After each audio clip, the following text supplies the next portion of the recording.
আমি একটা মেয়েকে বিয়ে করব বলে তার সাথে রিলেশন করি এবং এক পর্যায়ে তার সাথে জিনা লিপ্ত হই, কিন্তু আমি ওই মেয়েকে বিয়ে করি নাই।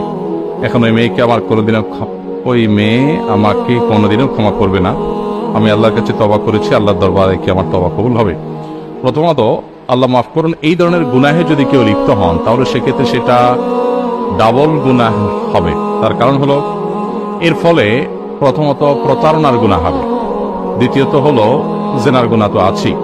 কোনো ছেলে কোনো মেয়ের সাথে যদি এরকম প্রতারণা করে বা কোনো মেয়ে কোনো ছেলের সাথে প্রতারণা করলো, সন্দেহাতীতভাবে এটা কবিরা গুনাহ।